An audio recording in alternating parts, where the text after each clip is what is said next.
Durante o século 8 a.C., o Antigo Egito estava passando por tempos turbulentos. O país foi dividido com um faraó governando no Baixo Egito, e poderosos sacerdotes de Amon governavam Médio e Alto Egito. O reino núbio aproveitou esta divisão no Egito, com o rei Pi, um antigo rei cuxita da Núbia, que considerou sua campanha contra o Baixo Egito como uma guerra santa em nome de Amon. Ele invadiu e conquistou o Baixo Egito, e se tornou o fundador da 25ª dinastia. Após sua conquista, ele retornou à cidade de Napata, localizada nas profundezas da Núbia, atual Sudão, de onde governou, mas sua ausência no território egípcio significou que os reis locais do Baixo Egito, especialmente Tefenacte, foram deixados desacompanhados. Cabia aos sucessores do rei Pi restaurar o Império do Vale do Nilo à sua magnificência desde o Novo Império. No entanto, o declínio do Egito foi constante, pois passou por duras batalhas com os assírios, persas e os gregos. Fique conosco e veja os detalhes sobre como os grandes faraós egípcios lidaram com as dificuldades durante este período da 25ª dinastia, até o último governante do Egito, que foi a rainha Cleópatra. Meu nome é Fábio Luciano, e sejam todos muito bem-vindos ao canal Incrível História.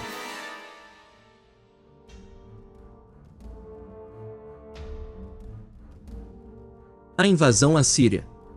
Problemas estavam se formando na Mesopotâmia com uma nova superpotência surgindo. Os assírios expandiram seu império e invadiram a região do Oriente Próximo.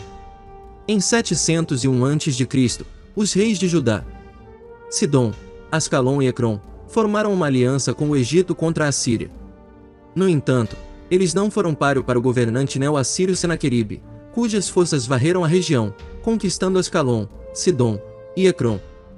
Assaradão, filho de Senaqueribe, invadiu o Egito em 673 a.C., mas foi derrotado.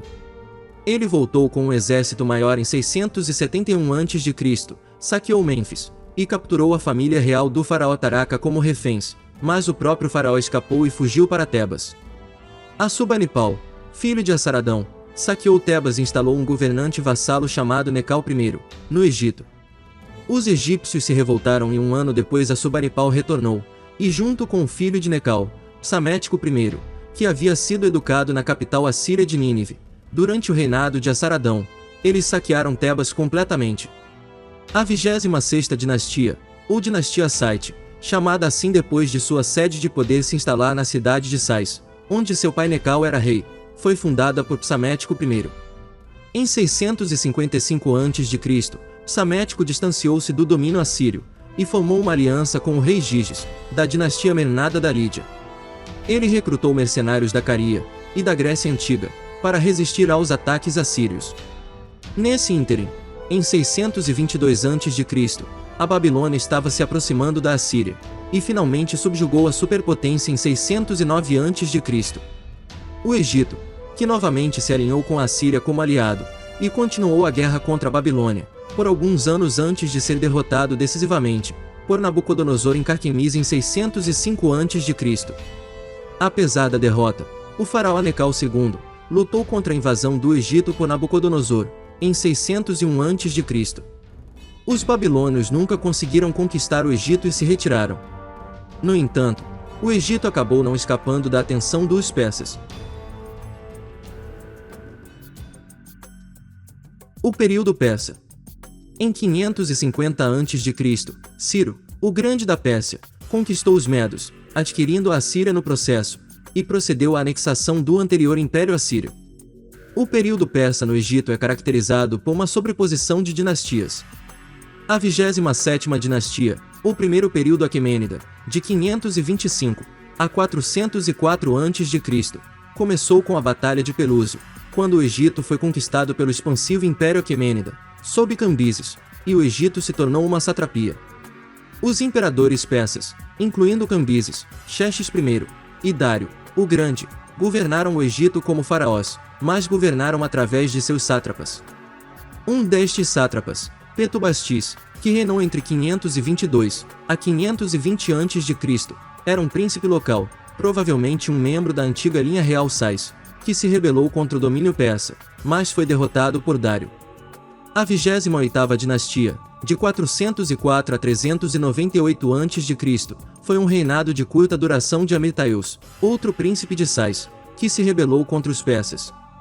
Em 399 a.C., Amyrtaeus foi derrotado não pelos persas, mas por Nafarud, o general egípcio da cidade deltaica de Mendes, que fundou a 29ª dinastia.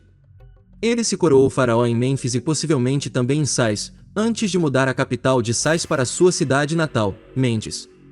Ele governou por 6 anos. A 29ª dinastia, de Nafarud, caiu em 380 a.C. quando seu descendente Neferite II foi morto por Nectanebo I, fundador da 30ª dinastia do Egito, que também durou pouco, até ser desestabilizada após outra invasão do Egito pelo imperador Aquemênida Artaxerxes III, em 343 a.C. A 30ª dinastia foi a dinastia nativa final do Antigo Egito, pois após a deposição de Nectanebo II, o Egito caiu sob dominação estrangeira. A 31ª dinastia foi o segundo período persa ou segunda satrapia, de 343 a 332 a.C. O faraó Nectanebo II resistiu a várias tentativas dos persas, destinados a conquistar o Egito. Em um cabo de guerra, ambos os exércitos contaram com mercenários gregos. Eventualmente Nectanebo fugiu para a Etiópia, e o resto do Egito se submeteu a Artaxerxes II, que destruiu as muralhas da cidade, iniciou um reinado de terror, começou a saquear todos os templos, e impôs pesados impostos aos egípcios. O Egito foi governado por vários sátrapas durante o segundo reinado persa, sendo o último Mazaces, durante o reinado tardio de Dário III.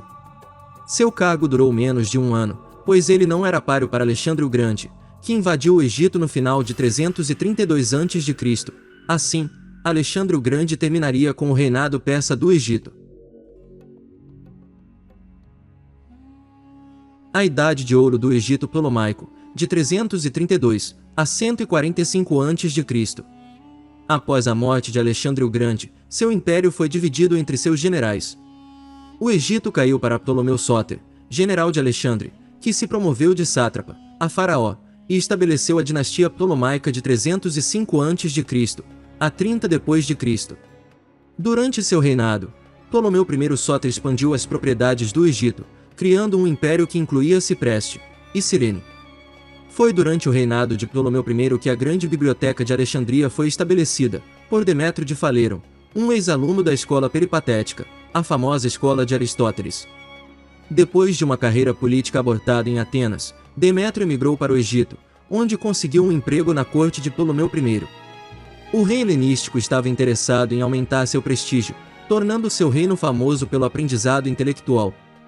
A biblioteca foi concebida como sendo não apenas uma biblioteca comum, mas uma biblioteca universal, contendo todo o conhecimento do mundo conhecido na época. Essa ambição estava de acordo com a reverência que os gregos e outras culturas mediterrâneas antigas tinham pelo conhecimento, bem como pelos objetivos de Alexandre o Grande. Ele queria obter o máximo de conhecimento possível das terras que conquistou. Em 285 a.C., Ptolomeu I foi sucedido por seu filho, Ptolomeu II Filadelfo. Ptolomeu II é conhecido por ter aumentado o prestígio de Alexandria, ao estabelecer um festival, o Ptolomeu, que deveria estar no mesmo nível dos Jogos Olímpicos em prestígio.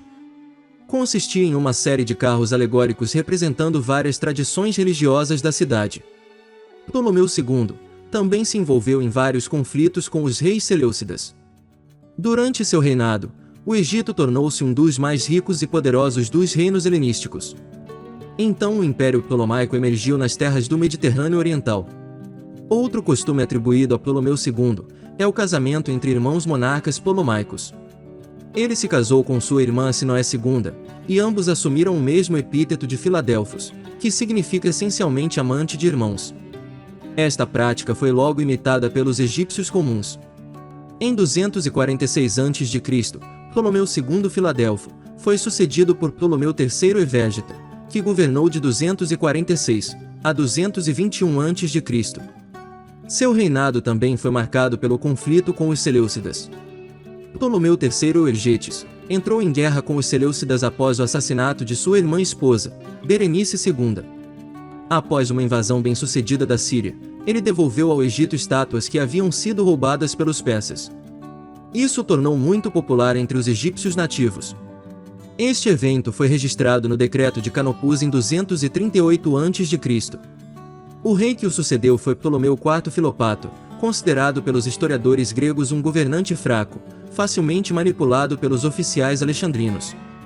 No entanto, o Egito experimentou uma grande vitória durante seu reinado, na Batalha de Rafia, também chamada de Batalha de Gaza, que ocorreu em 217 a.C. no sul da Palestina, e foi uma vitória decisiva sobre os Seleucidas.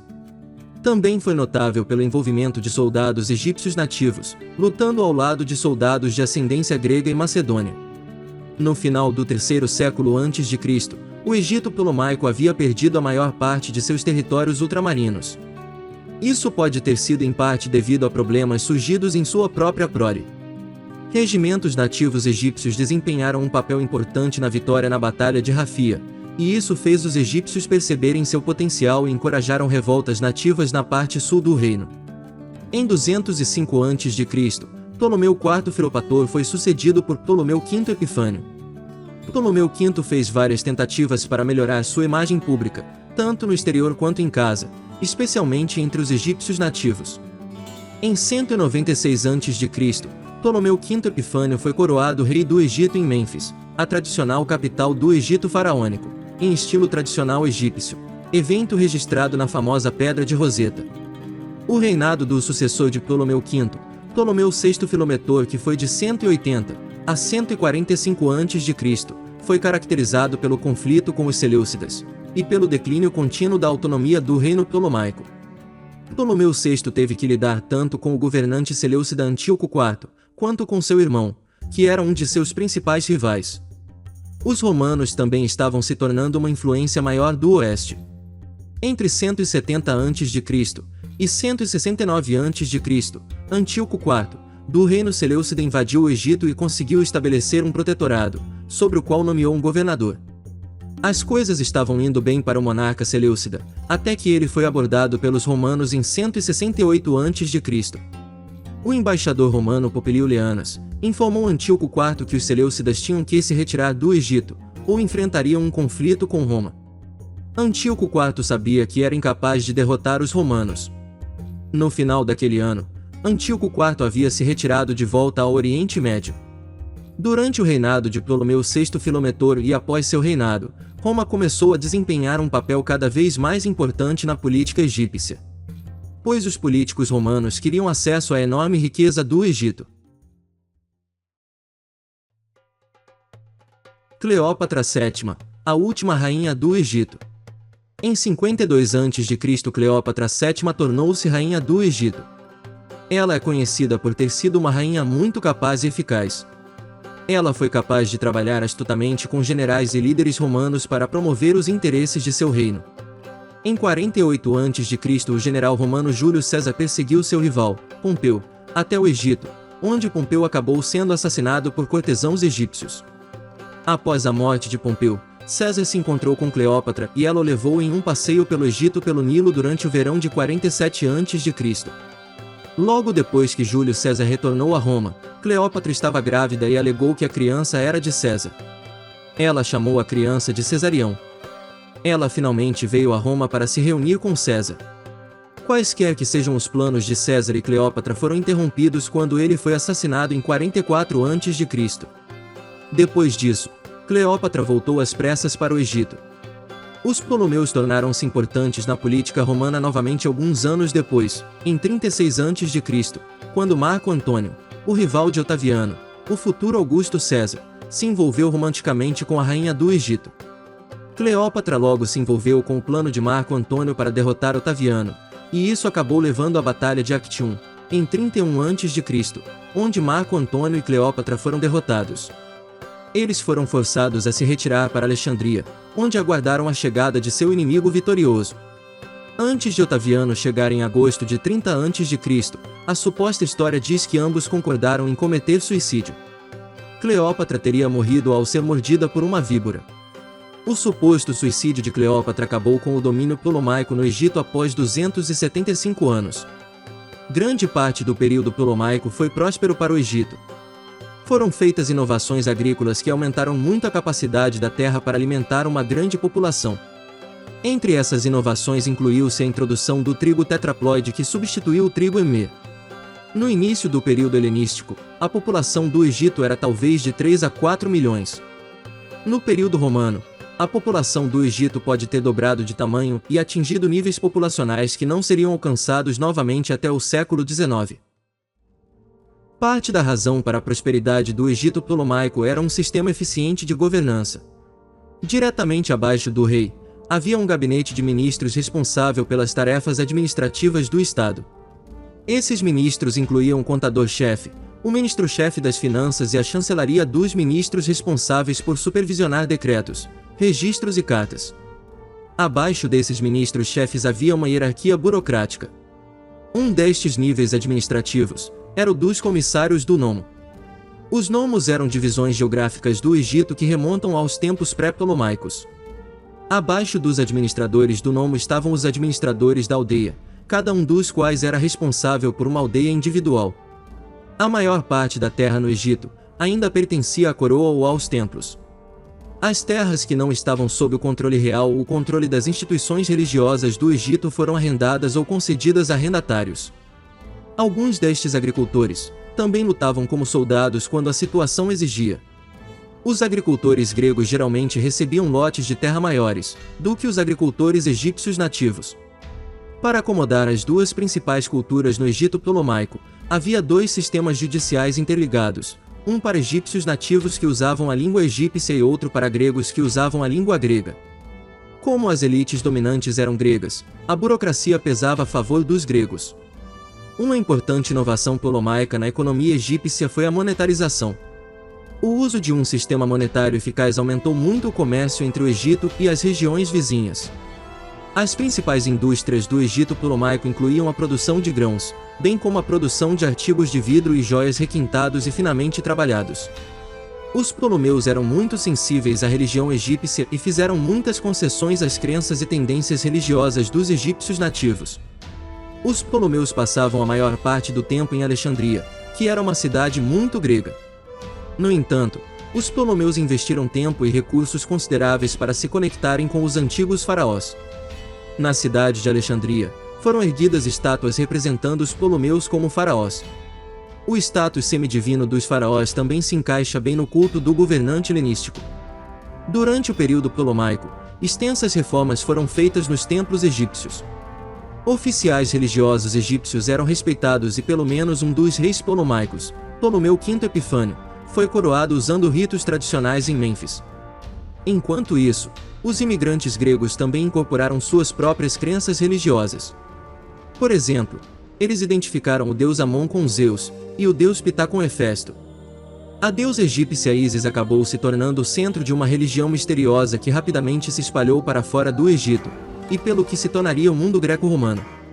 Outra inovação importante foi o aparecimento do deus Serapis. Serapis era uma divindade sincrética combinando aspectos dos deuses egípcios, como por exemplo o deus Ptah, o deus Apis e Osíris em uma forma tradicionalmente grega. Ele era originalmente adorado apenas em Alexandria, onde seu templo, o Serapeum, estava localizado, mas depois ele foi adorado em todo o mundo helenístico. A joia da coroa do Egito durante este tempo foi provavelmente a cidade de Alexandria. Devido à sua importante localização no Mediterrâneo, Alexandria tornou-se uma importante cidade portuária, bem como uma porta de entrada para a riqueza do Egito. Sua fama, bem como suas maravilhas, como a grande biblioteca e o farol de Alexandria, sobreviveram à dinastia ptolomaica. A cidade continuou a ter influência durante todo o período romano, e foi a cidade mais importante da região do Mediterrâneo Oriental, até a fundação da cidade de Constantinopla no século IV d.C. Mesmo depois, o passado ilustre da cidade ainda era visível. O enorme farol de Alexandria, por exemplo, permaneceu até o período islâmico, quando foi finalmente destruído por uma série de terremotos nos séculos XIV e XV. Além de sua herança grega, Alexandria também tinha uma próspera comunidade judaica que produziu filósofos judeus, como Fílon de Alexandria. É também onde o Antigo Testamento hebraico foi traduzido pela primeira vez para o grego, produzindo a Septuaginta. Mais tarde na história, depois que os ptolomeus deixaram de governar no Egito, Alexandria tornou-se um importante centro cristão, com a famosa Escola Teológica de Alexandria, que incluía alguns pais da Igreja, como Orígenes e Clemente de Alexandria. Os reis ptolomaicos são menos célebres que os imperadores romanos ou as democracias gregas, mas mesmo assim foram muito importantes no desenvolvimento da tradição ocidental. A grande biblioteca e o museu produziram muitos poetas, filósofos, cientistas e matemáticos, que ainda hoje são considerados importantes no Ocidente. A dinastia ptolomaica representa a última dinastia do Antigo Egito e dos reinos helenísticos. Também representa um dos fundamentos muitas vezes subestimados da civilização ocidental. Diga livremente tudo o que vocês acharam sobre estas informações nos comentários. Se inscreva no canal e ative o sininho das notificações para não perder nenhum de nossos vídeos.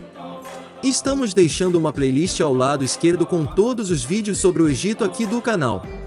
A todos um grande abraço e até os próximos vídeos.